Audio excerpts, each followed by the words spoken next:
And finally, we have the last big player to talk about, Suzuki. They're back in Malaysia now under NASA Eastern Motors. Yes. And NASA Eastern Motors is actually going to bring in a couple of cars. The Franks just passed the ASEAN NCAP. Correct.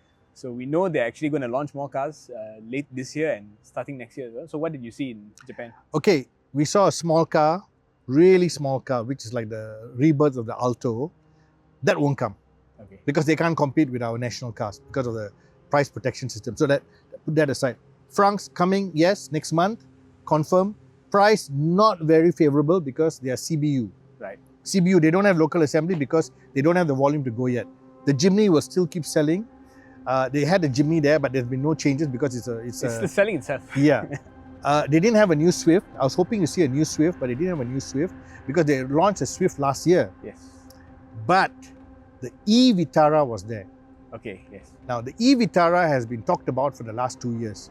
We know they've launched it in global markets and all that. But this time, the e-Vitara comes with small changes on the inside.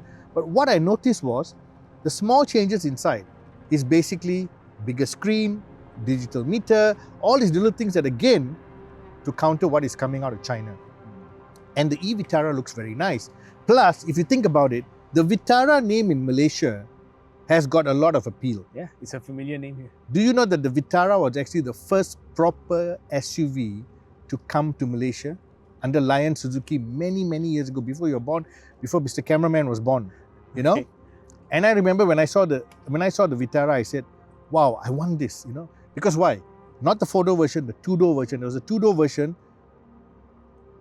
It looks so cute, because why? I still see some running around. Yeah, and they used to give it the name Little Rhino because why? Flared arches, and it had like a rhino's horn in front. Beautiful car, beautifully executed, never gave any problem. Till today, you see people driving it. Here's the funny thing. The original Vitara from Lion Suzuki, then after that, DRB was selling Suzuki, then now it's NASA Eastern. Can you imagine? That original Vitara is now worth more than the second and third generation in the used car market. Yeah, it's ridiculous because I think the Grand Vitara is actually a really good less than 20K car. Yeah, that less than thing 20K. Is rear-wheel drive. Yes. Capable of everyday driving. Yes. Smooth engine, and it's decent. I don't know why it's so overlooked in the used market. Clamshell bonnet. Yeah, looks great.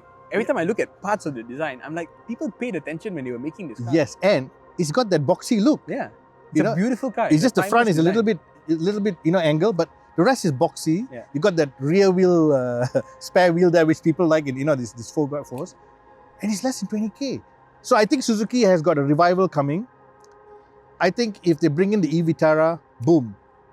The only problem is, can they get the tax concession and can they get all the other little things to make it worthwhile?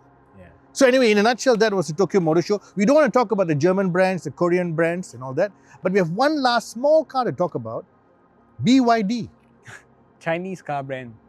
BYD came to Tokyo and launched a small K car to compete with all the K cars in the market.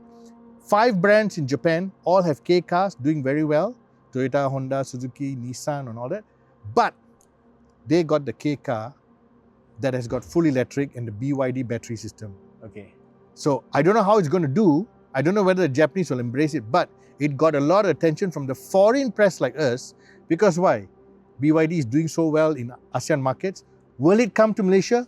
We don't know. But if it does, it's going to be less than 60,000 ringgit. Unbelievable price. BYD Rako. Go to DSF, read about the BYD Rako, and be amazed at how this small little car might actually take the game up.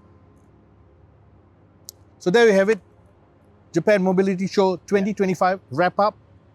Lot to see, lot of interesting stuff, and they really changed the game. So we'll start to see Japanese cars that are competitive and back at the cutting edge of the industry, still delivering good pricing. Yes. So now it's October. Yeah. In 5 months' time or 4 months' time, there's going to be a show in China, a big motor show. Will they play the game and bring Japanese cars and there? checkmate? Yeah. Checkmate. Let's see what happens. Thank you for watching DSF. And give us your comments, good or bad, negative, positive, doesn't matter. And you can head to the site to check out all the cars that we talked about in this video.